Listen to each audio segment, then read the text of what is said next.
1, 2, 3.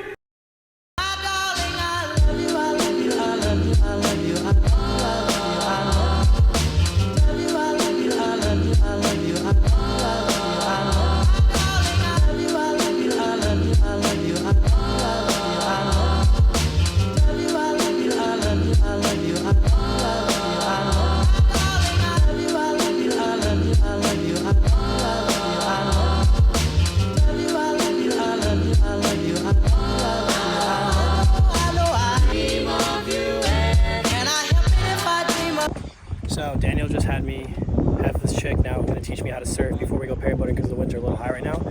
So we're going to go try surfing. Let's see what we can do.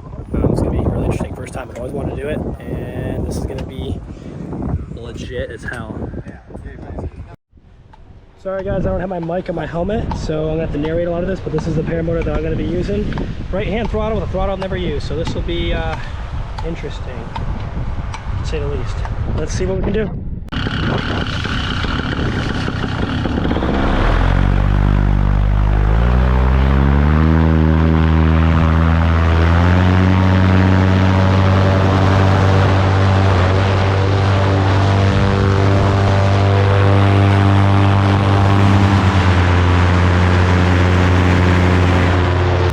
Alright, so it's time to talk about a little bit of Sakurama and where we're at and the place we're flying. This is really one of the cooler spots, I guess, in the area of the ocean side of Brazil, which obviously a lot of Brazil is surrounded by ocean. But regardless of that, Daniel said this is one of the more renowned spots to go flying.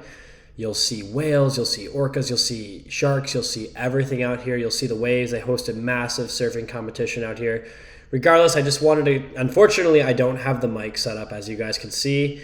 We're just out here cruising, though. The sand was hot as crap for the takeoff, and right now I'm just speaking right off the whim. I'm just trying to narrate how my experience was flying there.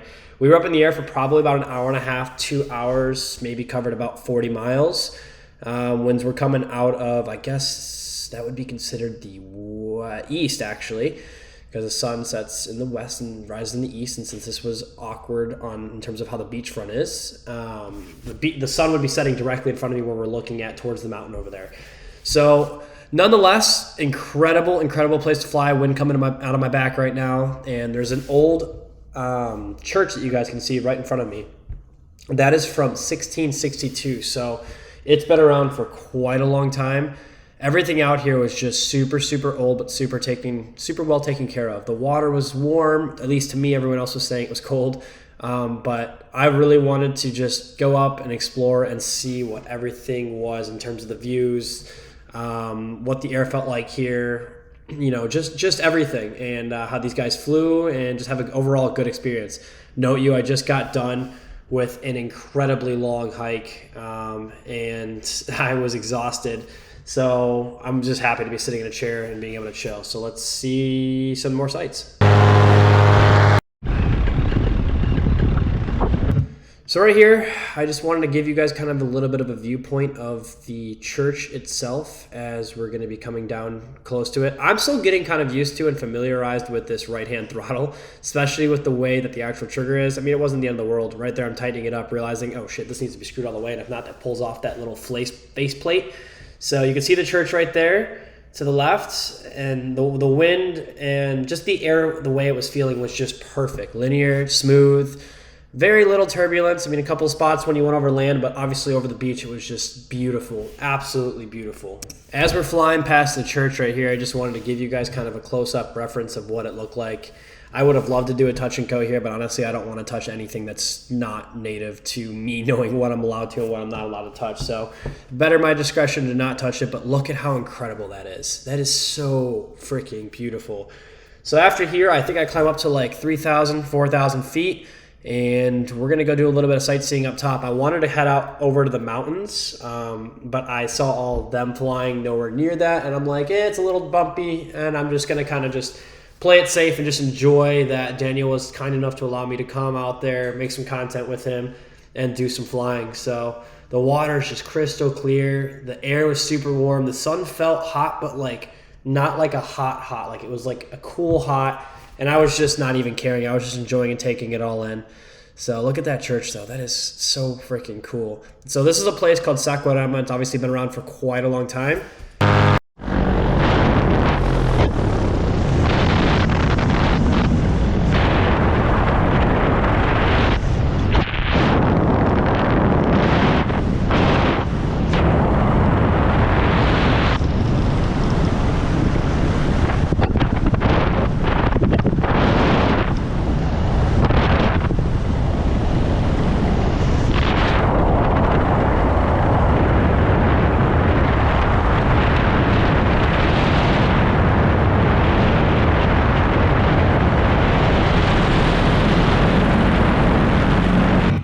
Obviously, I'm up here and want to get some clips of the boys flying. How else do you guys get those crazy good Instagram reels?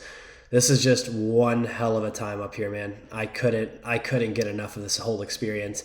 I just wanted to fly all day. I literally stuck around. I'm like, they're like, sunset flight? I'm like, absolutely. And then they thought the winds were a little bit too rough towards the afternoon. And I'm just over here like, I say we send it. I think it's pretty comfortable. It's pretty attainable. But they fly out of here all the time. They do training out of this beach. So they're going to know 110% more than I would versus me just being like, oh yeah, let's just, we're good to go. It felt very calm, but I don't know what the conditions might have been like once you go up a little bit higher. But just look at the nature. Look to the left. Look at how pretty everything is up here. A lot of brown roofs. Reminds you of any kind of place in Europe, but the green is what makes it really, really, really shine. And you get to see how crystal clear that water is by where that little rock formation is, that little island piece. But, man, it's epic. Let's get down a little bit more into some more of the beach cruising that we did down low. So here I am. I saw Daniel freaking ripping it and hitting some foot drags, and I started doing foot drags on the left side of the beach, and I was like, okay, yep, it's a little hot for barefoot foot drags on this freaking sand. So right now we're throwing it down. There's a little bit more water covering this ground, so it wasn't hot at all. And it was an incredible, it just was fun as crap, man. We foot dragged for probably, I'd say 2,000, 3,000 foot. I came up in increments here and there because there were some waves that splashed up and I didn't want to get the engine full of salt water. But it was fun as heck. Look how smooth this is. And you have these little dips and valleys. And I'll try to see if I can't get a clip of him when he was in front of me ripping up and down. But nothing beats beach flying and doing some foot drags when you're just a little bit halfway water, halfway sand. It's just like that little dampness of sand, and it feels so soft and so refreshing. And you can consistently do it. And you're creating a bunch of shade right now with your wings, so you're not getting burned at the same time.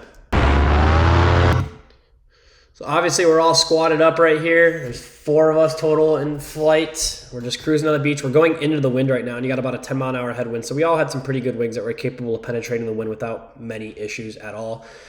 This is the normal route that they take. They'll fly this beach down all the way to a large opening that's about 25, 30 miles down, and the water is crystal bluish clear, I guess you could say. It's like a lagoon, but it's obviously ocean mixed with like a lake, and it is absolutely beautiful. I didn't get to go down that far. We didn't have the intention to fly that far, nor did I know that it even existed until I kind of got over here, but we just had a ball just cruising the beach all the way down. It felt a little bit like Florida in certain areas, but overall, I mean, it was a good time. As you see, we pop up a little bit, and that wind really starts to pick up and slow us down. That's why we were flying so low down to the beach, or I trimmed in, one of the two. I'm trying to remember, but I didn't. And this is why I like having a mic when I'm actually flying, guys, so I can actually talk during the flight, so I can talk in real time and everything of that sort.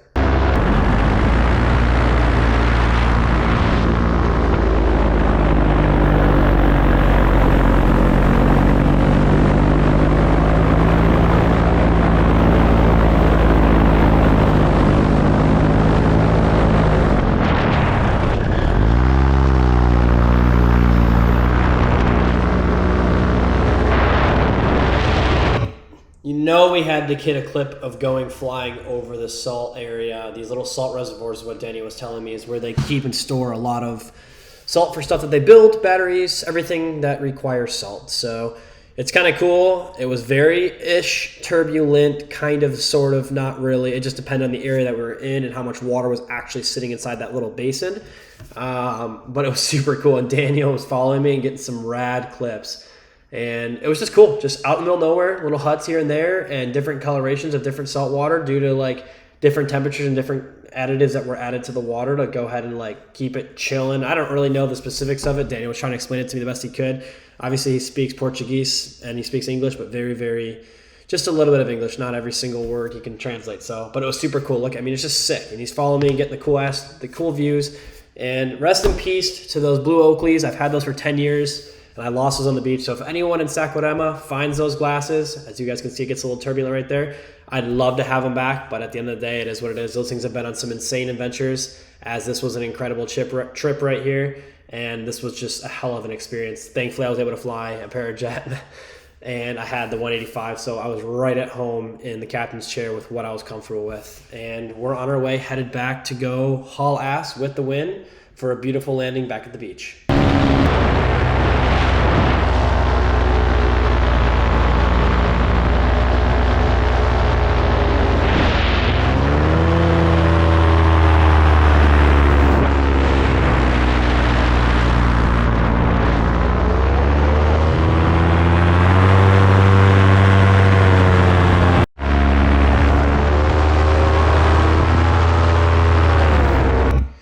You know I always got to do a touch and go. I believe this is where I came down and did a quick touch and go. Was it right here? I had to have. Let's see. Do I set it down? Or do I just fly low? I believe I'm just flying low, actually. Okay, yeah, we're just cruising. We're just cruising down the beach side. It was pretty prickly in this area because I did do one. I probably did 5 touch and goes throughout the entire thing, and I only filmed 1 or 2 of them. I couldn't tell if my audio was on or my camera was on or not, because normally it gives me a beep through my mic and my helmet so I can hear when it's on. And obviously I couldn't hear anything because there was nothing hooked up. So nope, this is just cruising down the beach side and just enjoying the heck out of it. This is where it got a little bit more turbulent too, but I was just trying to follow the tracks a little bit and have a good time. All right, so we're on our way back in. Obviously the camera position sucks, but the relative point of this entire clip is to show you how fast my ground speed was. I was doing about 58 to 64 miles an hour at any given point in time right here. Full trimmed out, using my tip steering, and you can see we are just hooking it down the beach right here.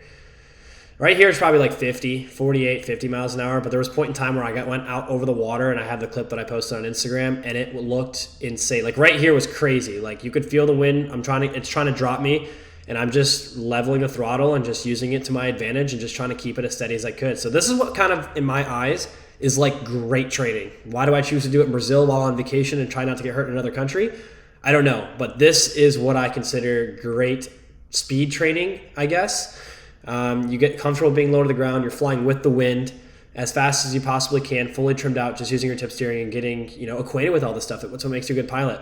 As you can see, my phone just stuck in my pocket right there. And, everyone always asks me, why is your phone never falling, blah, blah, blah, blah, blah. I don't know, guys. I've got good grip strength. I've got good coordination. Somehow my phone just is constantly staying in my hand. But I do need to get a lanyard for that thing. I completely agree. And here we are coming in for the final approach, coming over the rock formation, which was so sick and so crazy going over it fast. But just as fast as it was approaching, it went by. And now I'm pulling myself in. And we're going to be coming in for a landing on the beautiful beach of Sakurama and probably do some little afternoon surf sesh, which is what I believe I did. We did not go surfing. We went and got an acai bowl and had an amazing barbecue with some amazing people. I couldn't be more humble and thankful enough. Thank you to Daniel Parajet out there. That's the name of his Instagram. And I was just so appreciative of everything that he was able to provide for me to come out there. He's like, just bring your wing and we'll have a great time. I'm like, they had the new Paramotor Max out there, which was super sick. They have rights to this beach to always come and take off and land in their own little zone, which is super cool, super neat. And a lot of people don't even mind the Paramotors, actually love seeing them all the time. So it was a really, really cool and interesting experience. I was very, very thankful. Like I said, I couldn't be more thankful. I'm definitely going to be coming back. I'm actually going to go to the UK in April 28th, I believe, to May 6th. It's like a $5,000 trip, but we're going to be flying all around the UK. So it'll be a super cool 6 or 7 day, just nonstop flying each and every day. And here we come in for a landing. It's a little foot drag right at the ozone tent. Put the wing down with some beautiful winds and just appreciate what a day it was of flying.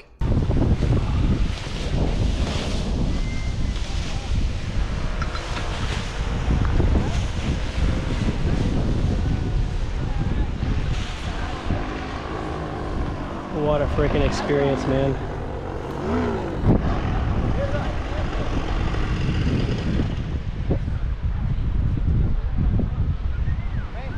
Too easy. Too easy.